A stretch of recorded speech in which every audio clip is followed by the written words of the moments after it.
Good morning. गिबियावनो साफ्रोमनिसिमबो आंनि गाहाम हामग्लायनायखौ बावहरग्रोनाय जाबाय। दिनैनि लागै आं नोंथांमोननो मोननैसो गोनांथार रादाबफोर होगोन, नोंथांमोना मोजाङै खोनासंलांदो। सित्रां बारहुंखानि थाखाय जोबोद अखा हागासिनो दङ बे साननैसो आरो बे सित्रां बारहुंखाया वेस्ट बेंगलनिफ्राय बांलादेशसिम थांबाय होननानै मिथिना मोन्दों आरो बे बारहुंखाजोंनो बांलादेशआव 10 सुबुंफोरा थैबाय होननानै रादाब मोननाय जादों आरो जोंनि बे आसामावबो बे बारहुंखाजों गोबां दंफां लाइफां आरो न' बांफोरा बायदों होननानै मिथिनो मोननाय जादों आरो नलबारियावबो बे सित्रां बारहुंखानि थाखाय गोबां न' बां आरो दंफां लाइफांफोरा बायदों होननानै मिथिना मोननाय जादों आरो बे बारहुंखानि थाखाय रेड एलार्ट होनाय जादों आसाम, मेघालया, त्रिपुरा आरो मिज'राम आरो आइजवालावबो बे सित्रां बारहुंखानि थाखाय स्कुलखौ बन्द' खालामनाय जाबाय होननानै मोनथिनाय जादों।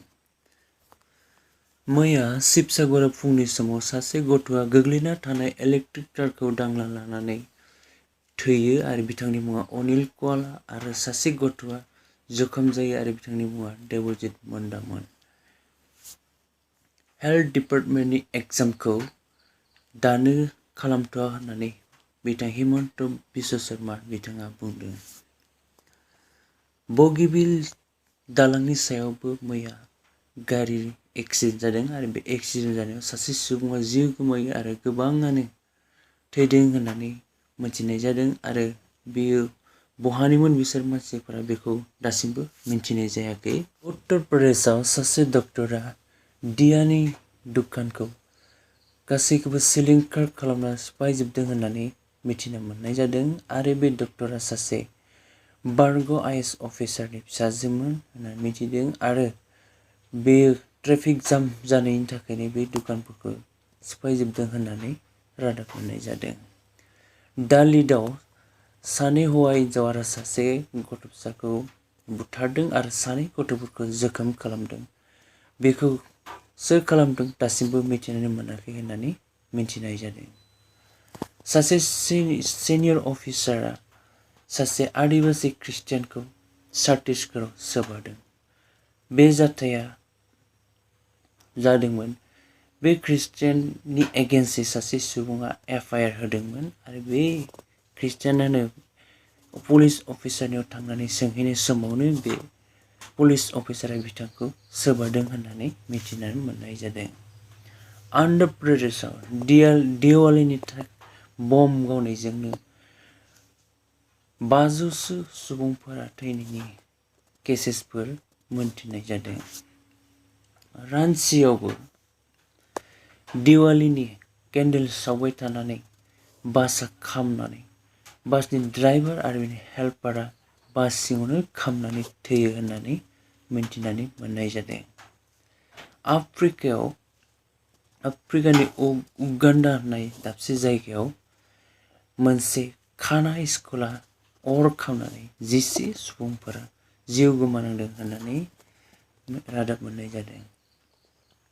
ईटानगर खाथिनि अरुणाचल प्रदेशआव नाहारलागुन मार्केट डेइली मार्केटआ अर खामो आरो बे अर खामनायाव 700सो दुखानफोरा खामजोबो आरो गासै 2 crorसोनिबो बांसिन खहा जायो होननानै मिथिनो मोननाय जादों आरो बेयो मैया फुंनि 4 बाजिसोआव जादों होनना मिथिनाय जादों आरो बे अर खामनायनि जाहोना मिथिनाय बायदिब्ला दिवालीनि थाखायनो बे अरा खामनो मोन्दों होननानै मिथिनो मोननाय जादों।